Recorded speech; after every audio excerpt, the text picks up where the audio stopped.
Boa noite, sejam muito bem-vindos a mais uma aula gratuita nessa terça-feira, 19 horas, nosso encontro semanal. Como sempre, estamos aqui juntos, compartilhando alguma coisa que a gente tem da nossa experiência passada, do que a gente viveu em campo, do que a gente vive, do que a gente vem observando aí dos nossos clientes, parceiros, alunos, enfim.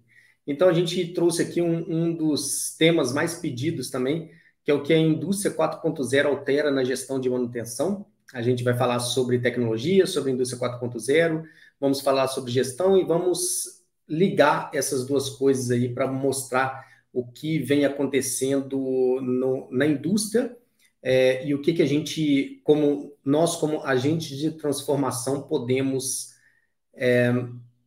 melhorar o processo, né, através das tecnologias aí da indústria 4.0, beleza? Então, vamos lá. Se estiver chegando agora e entende que esse conteúdo vai ajudar alguém, algum colega de trabalho, algum amigo de faculdade, etc., já pega o link aqui, encaminha para uma pessoa que você sabe que vai precisar desses conceitos aqui, né, desse conhecimento, que com certeza um ajudando o outro aí a gente sempre tende a ganhar, né? Se você está vendo pelo LinkedIn essa aula, é só clicar em compartilhar aí logo debaixo da live, você consegue compartilhar para as pessoas, para os seus contatos do LinkedIn. Se você estiver vendo pelo YouTube, também você tem um botão de compartilhar logo abaixo dessa aula para você compartilhar com outras pessoas. Inclusive, você pode copiar o link dessa live e colar aí nos seus grupos de WhatsApp, a gente sempre tem um grupo aí da empresa, enfim, né? Mas vamos lá, sem delongas, nosso tema, então, o que a indústria 4.0 altera na gestão de ativos, na gestão de manutenção. A gente percebe muito a tecnologia indo muito mais para o lado da execução, né, de aplicar determinadas tecnologias nos equipamentos, mas pouco se fala na gestão de manutenção, como que a gente pode aplicar as metodologias que a gente conhece na gestão de manutenção. Mas eu vou começar contando uma pequena história que eu acho que representa bem o que a gente vem vivendo em relação à indústria 4.0, que é o seguinte.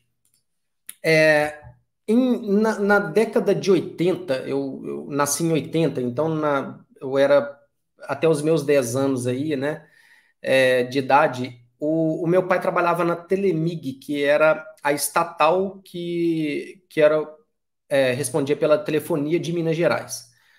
Então, eu lembro de uma vez eu ir no trabalho dele, e era um prédio comercial, onde tinha uma sala bem grande, assim, sem divisórias, com muitas mesas e zero computadores. Não tinha computador, não existia nenhum computador na época. E as mesas grandes, com aquela quantidade de papel, todas com muitas pilhas de papel, aquela coisa feita literalmente manual, né? E aí eu lembro dele me levar um dia, falar assim, vem cá, deixa eu te mostrar uma coisa. E aí a gente subiu alguns lances de escada no mesmo prédio e de repente chegamos num andar muito barulhento, parecia uma máquina de escrever gigantesca, o tempo inteiro. E aí quando a gente chegou e chegamos nesse andar, abrimos a porta assim como se fosse o andar inteiro, né? Sem só as pilastras ali no meio, mas também sem divisórias. Era essa foto que vocês estão vendo aí. Era uma central telefônica analógica. E eram como se fossem prateleiras de biblioteca, então eram várias, assim, ocupavam o andar inteiro, muitas. Ocupava literalmente o andar inteiro, tanto que eram 2 andares dessa telefonia analógica, né? E o barulho ensurdecedor, por quê? Era como se fosse mesmo, quem conhece a máquina de escrever, era um bracinho, né? Que você aperta o botão e um braço mecânico vai lá e bate no papel, né? Então era bem parecido, era um braço mecânico mesmo, que cada pulso é cada tecla que a gente teclava no telefone ali, ou então rodava, né? Cada pulso representava uma batida desse braço mecânico. Então imagina, né? Quantidade de telefonemas ao mesmo tempo, aquele negócio todo. E tinha uma pessoa também, como nessa foto, fazendo a manutenção dessa central telefônica. E o mais interessante naquele momento foi que meu pai falou assim, cara, aquele cara conhece demais, ele ganha muito bem, mas ele vai estar desempregado em pouco tempo se ele não se atualizar. E aí eu não entendi nada. Eu falei, pô, é muito complexo, ganha muito bem, mas como assim ele vai estar desempregado? E aí ele me levou 2 andares para cima e me mostrou uma central telefônica digital, que era a primeira naquele momento que tinha instalado.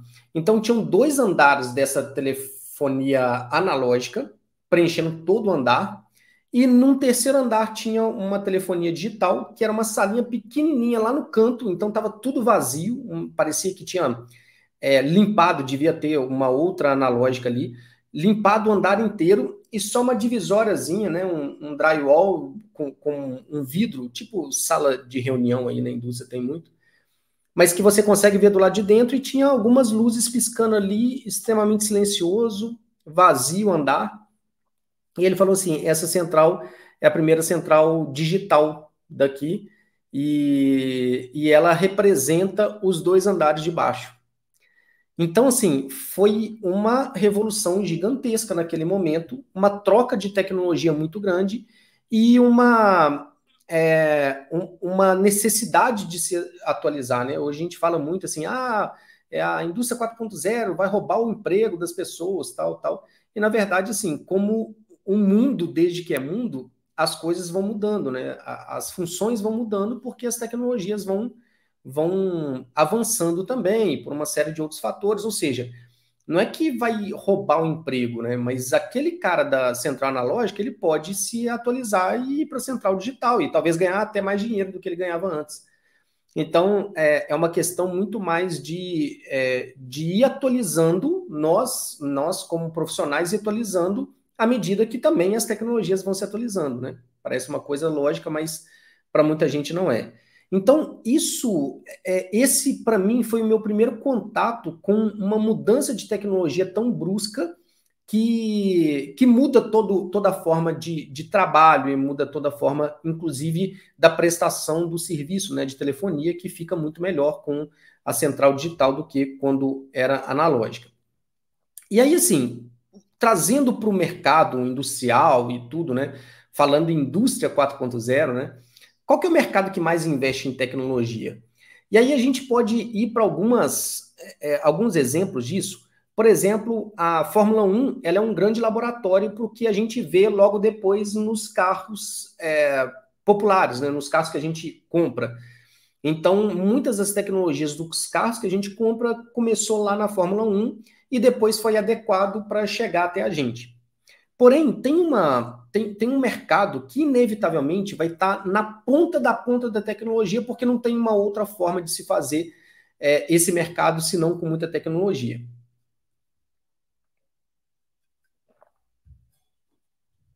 Que é o mercado aeroespacial, né? Então, há 50 anos atrás, o homem pisou na Lua pela primeira vez. Olha que louco, né? Quando a gente pensa nisso, é só imaginar que a NASA tinha que conversar com as pessoas, com os astronautas dentro do foguete, o foguete estando fora do planeta Terra, há 50 anos atrás, quando não tinha nem celular ainda. Ou seja, parte do projeto era desenvolver como se fosse um celular, né? Como uma transmissão de dados, de áudio, sem cabo, né? Que até então era possível, o telefone já existia, mas com cabo, né? E agora teria que conversar com o pessoal no foguete. Então, isso é um pedacinho do projeto como um todo e que teve que ser desenvolvido para que levasse o homem à Lua. E aí, algumas coisas que vem acontecendo, né? E voltando um pouco no passado para entender o que está acontecendo hoje, quem levou o homem à Lua foi esse cara, né? Claro que uma equipe gigantesca, mas foi puxado pelo Wernher von Braun, que é um engenheiro alemão. Ele foi presidente da NASA nessa época. Inclusive, tem um filme bastante interessante que conta justamente essa época e conta os primeiros computadores, né? A troca ali de tecnologia também, que vieram os primeiros computadores da IBM. O filme se chama Estrelas Além do Tempo, que conta também tem um cunho social muito grande, porque eram mulheres negras, imagina, naquela época nos Estados Unidos, o quanto de racismo, de discriminação que elas enfrentaram nessa época, e elas eram as matemáticas, tinha uma salinha onde ficavam essas pessoas calculando uma série de contas ali, e que essas contas elas puderam ser transmitidas para o computador, para o IBM, numa velocidade muito mais rápida, e quem puxou isso foram essas próprias mulheres negras, que, enfim, e que o pessoal que levou o computador não estava conseguindo fazer o computador funcionar, e elas fizeram, inclusive assim, meio que escondido. É muito legal o filme porque justamente conta essa transição, e que a gente tem uma grande oportunidade nas mãos aí, como elas tiveram e souberam aproveitar naquela época. Então, ele, para levar o homem à Lua, né, ele desenvolveu uma série de ferramentas que são utilizadas até hoje na indústria. Algumas nem são utilizadas na indústria por estar atrasadas ainda, mas já foi utilizada lá 50 anos atrás. Uma delas é o RCM, por exemplo, que é a sigla para Reliability Centered Maintenance, ou manutenção centrada em confiabilidade.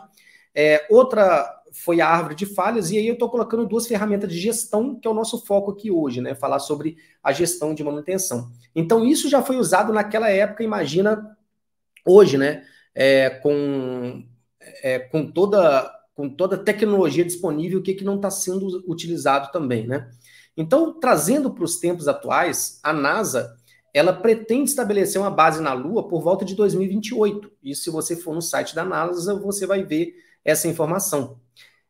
Que, cara, é surreal, né? Daqui a alguns anos, uma base fixa na Lua. Um outro dado interessante, a China realizou mais lançamentos para o espaço do que qualquer outra nação em 2018. Então a gente fica pensando, né, nos Estados Unidos, tudo, mas tem vários países, como a Índia também, que estão investindo pesado na corrida espacial. E com isso vem afirmações do tipo, né? O Elon Musk afirmou que em 2030 quer construir uma cidade na Lua que possa abrigar até 1 milhão de pessoas. Aí é mais do que surreal pensar nisso, é pensar que possivelmente nossos filhos poderão ir à Lua e trabalhar lá, enfim.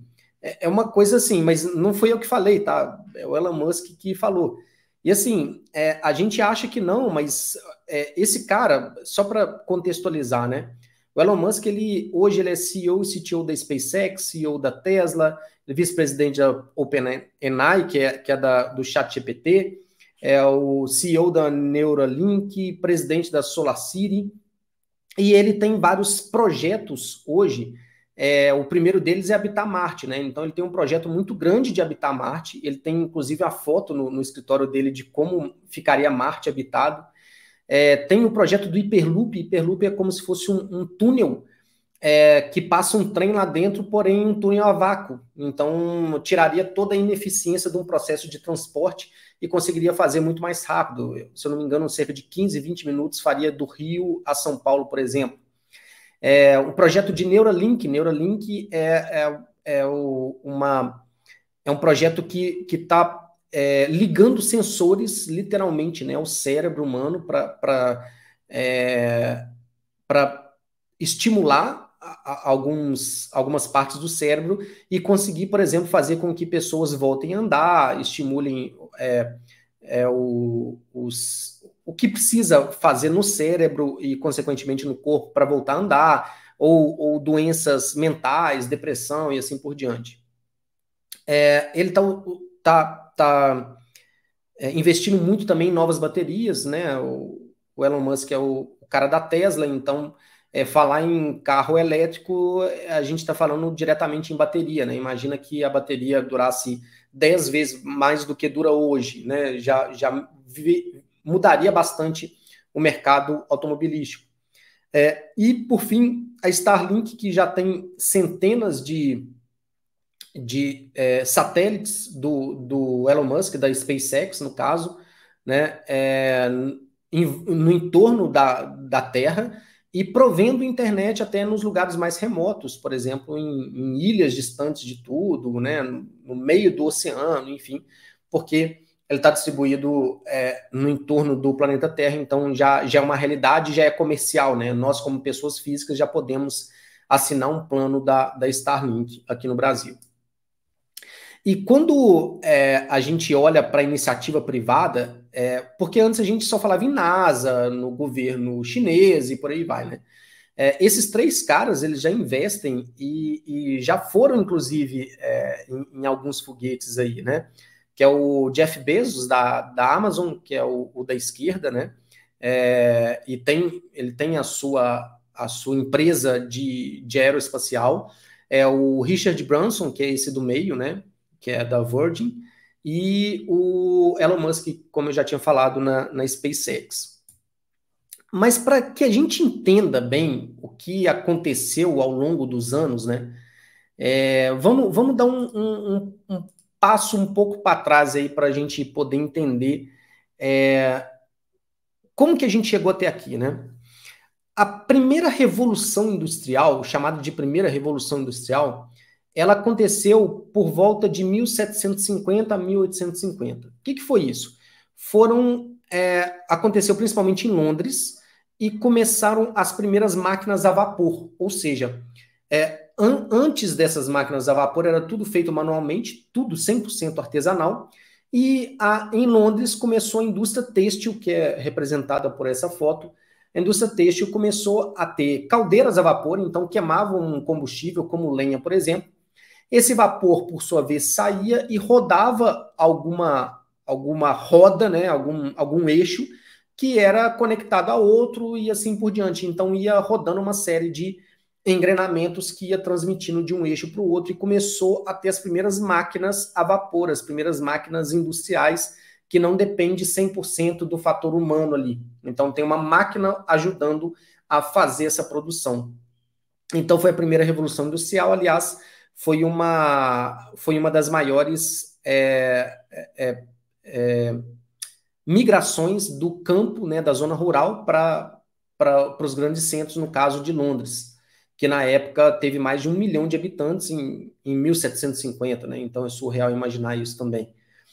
E aí ela foi de 1750 a 1850 aproximadamente, até que em 1850 a 1950 veio a segunda revolução industrial, que o advindo da energia elétrica, de combustível, de eletricidade, que até então não existia. Então, aqui nessa foto, por exemplo, a gente já vê uma linha de produção, né, de automóveis. Então, para que esses automóveis pudessem rodar, a gente precisaria de combustível fóssil, que até então não existia, né, na primeira Revolução Industrial.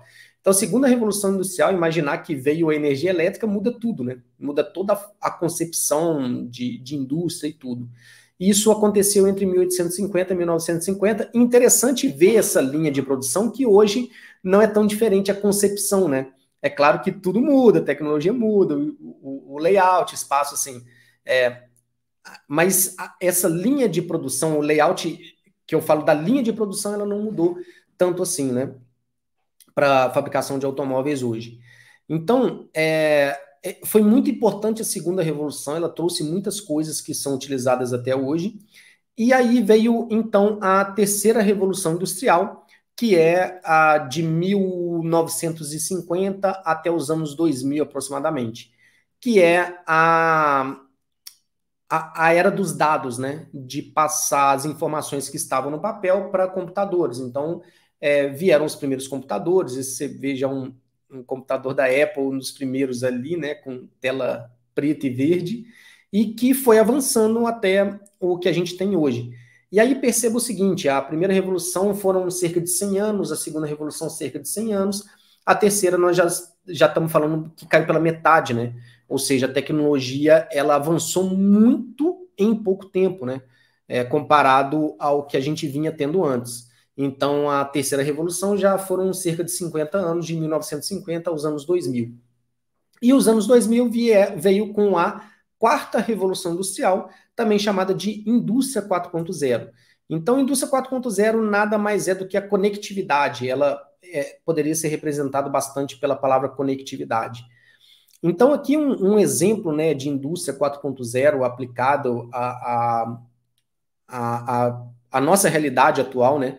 A gente tem alguns sensores aqui, sensores wireless, no caso, medindo vibração, temperatura, inclinação, enfim. Eles mandam essa informação wireless, ou seja, sem fio.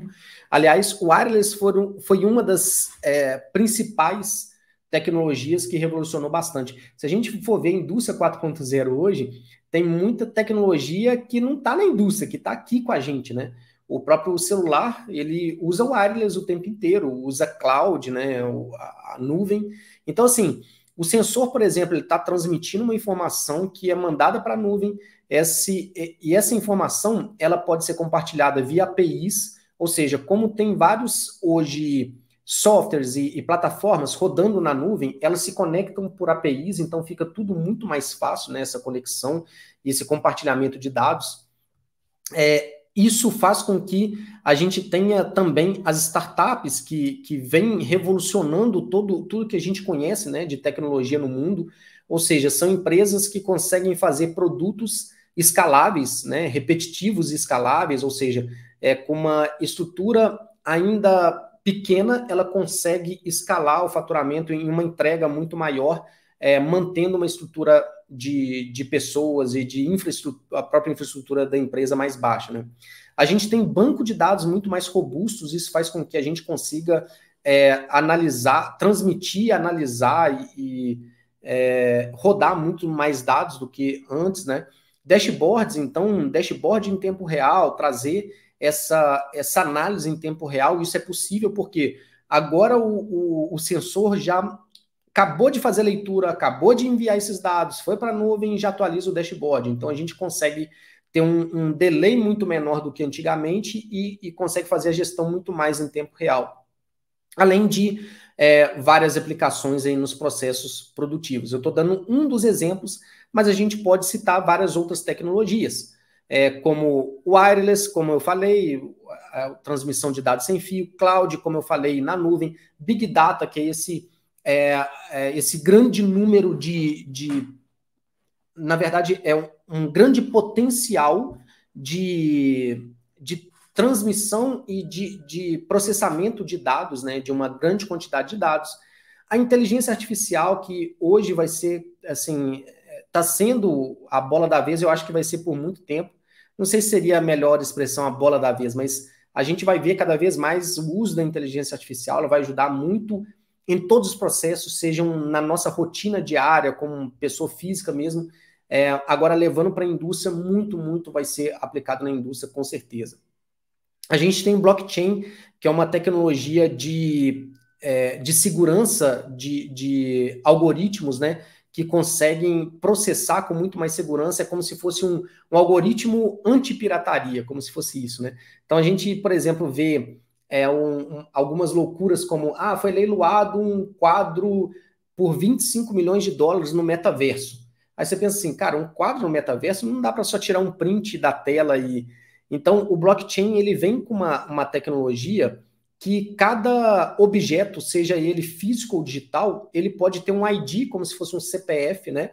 Que ele é protegido por blockchain para ser protegido anti-pirataria, ou seja, aquele quadro que foi leiloado, ele é único e vai permanecer único, né?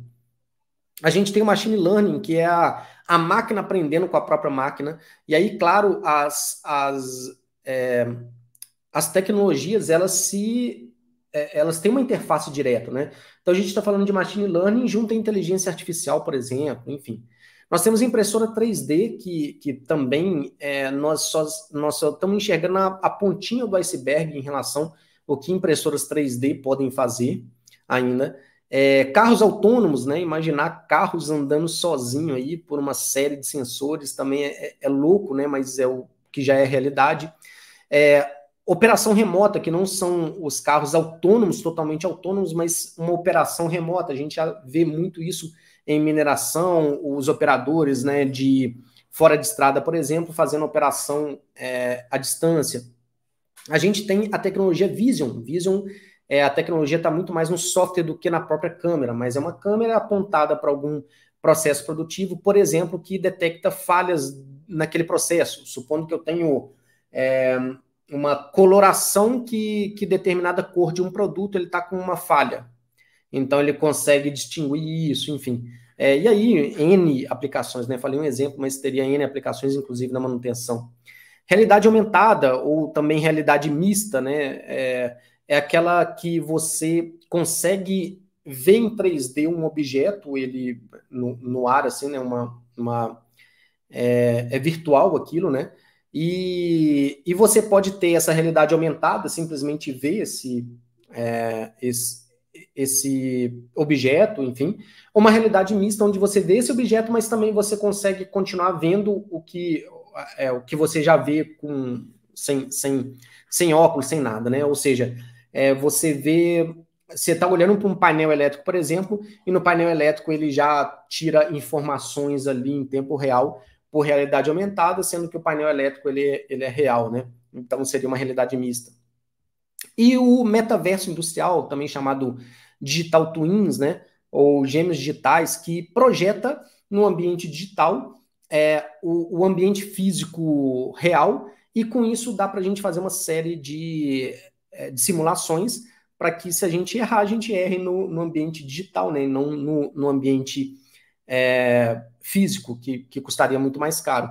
Então, isso nos dá uma série de vantagens competitivas em relação a teste e validação de tecnologias, em relação a uma série de vantagens, né? Eu vou passar um vídeo agora de uma entrevista que a gente fez com o Bruno da Infinity Foundry, que foi uma das startups que foi com a gente para a Alemanha. Ele conhece tudo disso, a empresa dele é focada em metaverso industrial, e a gente fez um podcast no Eu na Indústria Podcast, onde ele falou um pouco da tecnologia, explicou um pouco como que isso funciona. Eu vou passar um vídeo curto aqui para poder mostrar para vocês também, que eu achei bastante interessante. Vamos lá.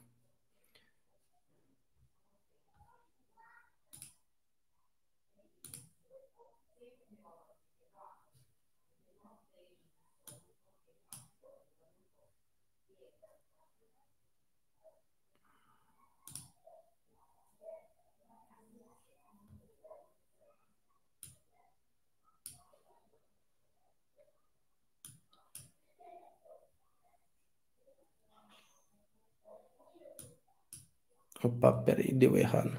Deixa eu compartilhar de novo aqui.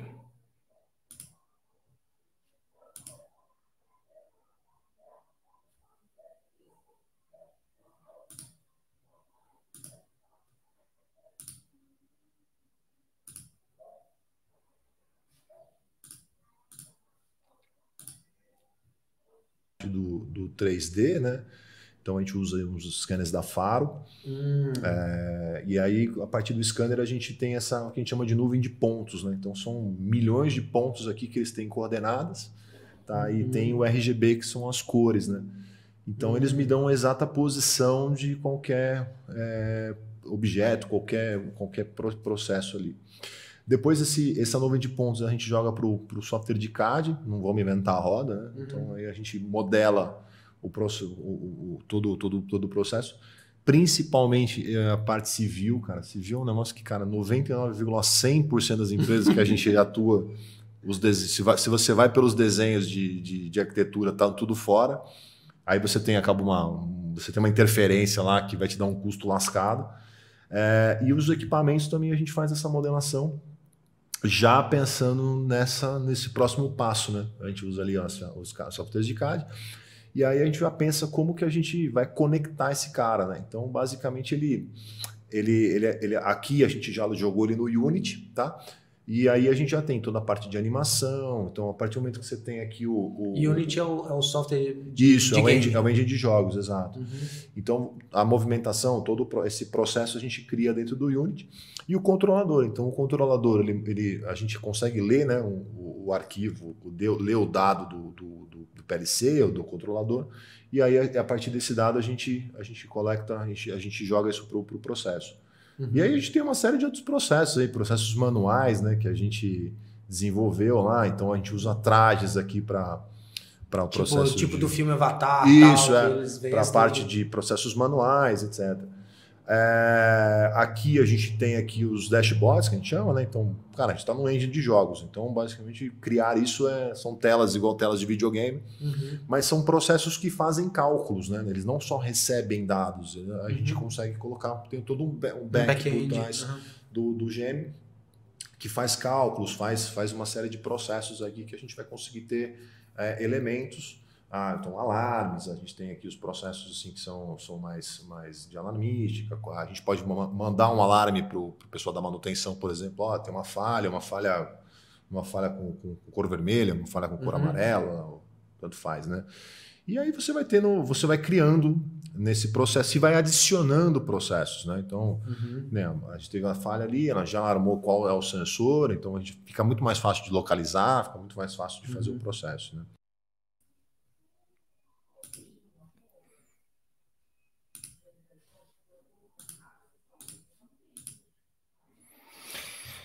Então, esse foi um exemplo de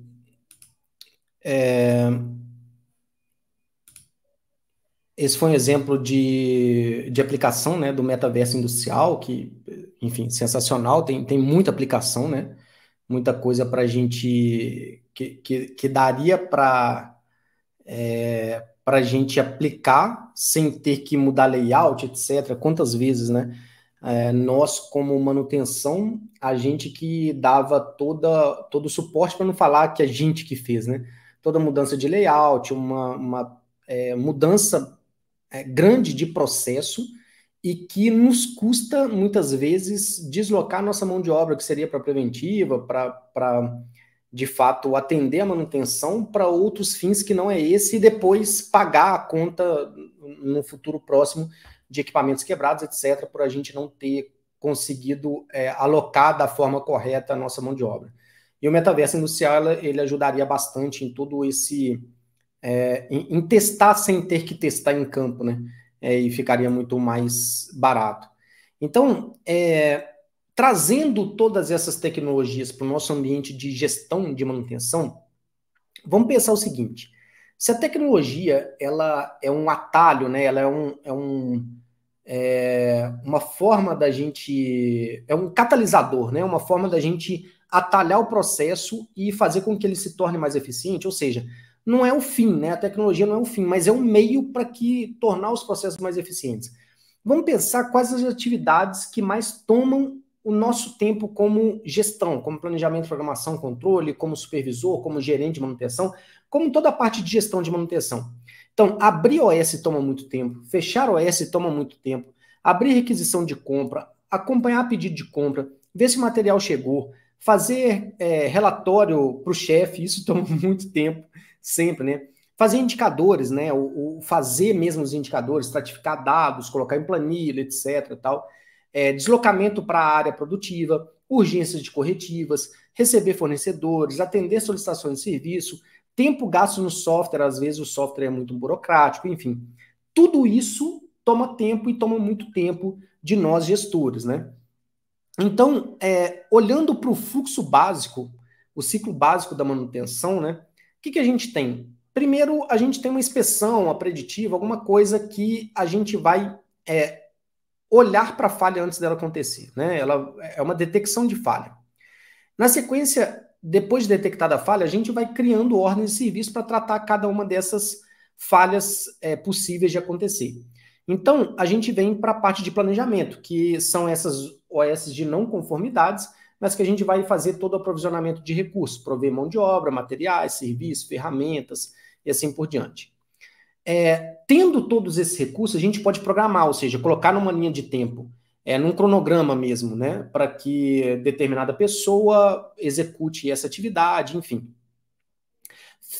Feito o cronograma, a gente parte para a execução desse cronograma, que é a execução propriamente dita, a manutenção propriamente dita, né, a substituição de um componente, a regulagem de um equipamento e assim por diante.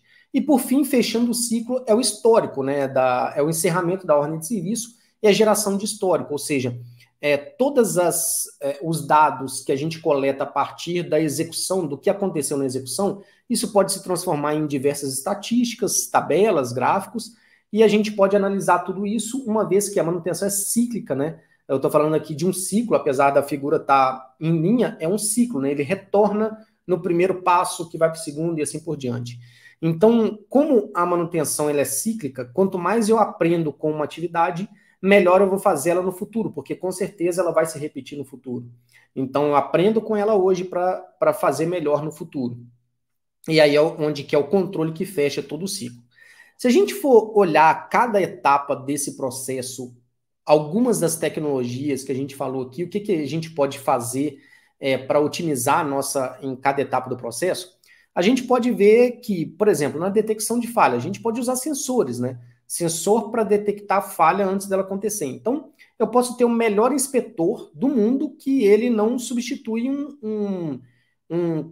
um sensor coletando vibração uma vez por minuto, por exemplo, temperatura, enfim. Ele não vai passar lá uma vez por minuto. Ele não vai estar lá o tempo inteiro. Então, a análise de vibração, a temperatura, sendo medida pelo sensor, é o nosso olhar em tempo real. Então, ainda que eu tenha o melhor inspetor do mundo, eu prefiro utilizar ele para analisar esses dados do que propriamente para coletar esses dados, uma vez que eu tenho a possibilidade de colocar um sensor ali, esses dados serem transmitidos em tempo real, direto para a nuvem, sem cabo, é só chegar com o sensor, ele é imantado, cola ele lá no equipamento, e assim a gente consegue uma riqueza de dados muito maior e uma segurança, consequentemente, muito maior também. Na parte de planejamento, por exemplo, o aprovisionamento de recursos, a gente pode utilizar impressoras 3D, a gente já vê muito essa utilização, por exemplo, em plataformas offshore.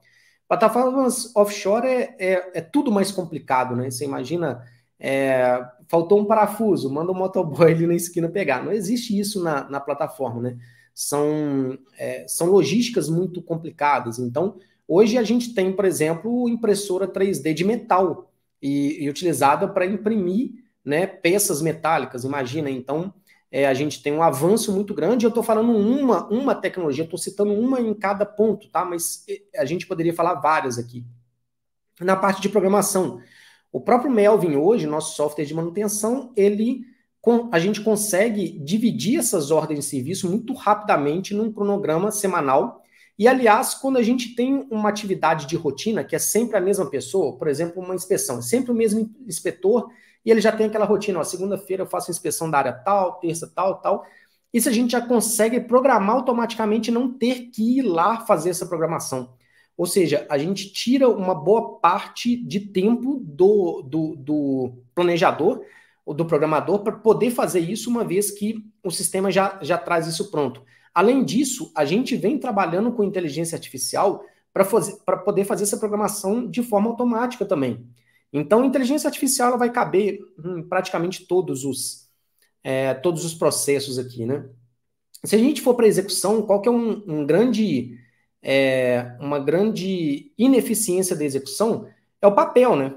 Que o papel se perde, rasga, suja. Você tem que estar com a caneta num ambiente agressivo para escrever aquilo, que às vezes a caneta falha, o papel rasga, enfim. E hoje os nossos clientes Melvin utilizam aplicativo no celular. E o aplicativo no celular ainda tem a grande vantagem que o histórico pode ser registrado por áudio, por foto, por vídeo, não somente por um texto, né? Além do texto também, pode digitar, pode escrever à mão livre, enfim. Então isso, detalhe, né? Fazendo com que a execução seja feita através do aplicativo, tudo acontece em tempo real. Ou seja, não precisa voltar lá, o deslocamento do cara voltar lá na sala de planejamento para pegar uma ordem de serviço, para voltar para campo. Não, o planejador já manda direto para o celular da pessoa. E a pessoa é notificada na hora. As ordens de serviço já são encerradas em campo, então dispensa o próximo passo ali de controle, que é o encerramento das ordens de serviço, porque o pessoal já na hora que eles estão executando a atividade, o tempo já está sendo contado, e com 2 cliques no mesmo botão, você consegue já fazer o apontamento de horas, coisa que às vezes demoraria muito mais tempo para poder marcar, às vezes é impreciso, e essa imprecisão dos dados fornecem para a gente indicadores errados, e indicadores errados podem nos traçar uma direção errada, enfim, então só com uma tecnologia que está no nosso bolso, que a gente usa diariamente, a gente pode muito melhorar a execução, né? E por fim, o controle, como está tudo sendo feito em tempo real, tudo wireless, tudo na nuvem, os indicadores também já saem em tempo real. Uma vez que a gente configurou já como esse indicador é calculado, é só uma tabela receber novos dados que esses indicadores automaticamente são calculados também. E no caso do Melvin, além dos indicadores já próprios que a gente entende que são os principais de uma gestão de manutenção, a gente ainda tem a possibilidade de integrar com o Power BI e conseguir ver os indicadores da forma que a gente quiser, da forma que a gente quiser configurar no BI por dentro do próprio Melvin. Sem sair do Melvin, a gente consegue ver quantos dashboards a gente quiser no BI. Então, tudo isso facilita a gestão de manutenção e são coisas que lá quando eu implementei o PCM pela primeira vez na vida em 2009, eu não teria condição de fazer nada, nenhuma dessas tecnologias aqui, elas estavam disponíveis. Então, é uma tecnologia que cresceu muito de um tempo para cá, mas que algumas não é nada de outro mundo, outras ainda está muito no início assim, da tecnologia, ainda tem muito que a gente tem muito que evoluir ainda, mas todas elas hoje são aplicadas e muitas vezes eu escuto assim, a gente não está na indústria 2.0 ainda, eu estou querendo falar de 4.0. Cara, não é bem assim que funcionam as coisas. Você já está na indústria 4.0 se você tem um celular no bolso. Então, você só não está utilizando na indústria ainda por entender que não está maduro o suficiente. Quando, na verdade, uma coisa não depende da outra. A gente pode andar em paralelo. Então, ainda que a gente tenha uma indústria sem um grau de automação muito grande, com várias tarefas manuais ainda, mesmo assim, o cara que está fazendo a tarefa manual, às vezes ele tem um celular no bolso que poderia muito bem utilizar dessa tecnologia a favor. Então, a gente consegue, e tudo isso está acessível num valor menor do que trabalhar sem isso hoje, né? Então, na maioria das vezes, sim. Então, a gente acaba que tem ouro nas mãos aí, basta a gente utilizar isso a nosso favor para fazer com que a gestão de manutenção se torne mais eficiente, fazendo com que os processos sejam mais eficientes através das tecnologias aí que estão à nossa disposição da indústria 4.0, tá?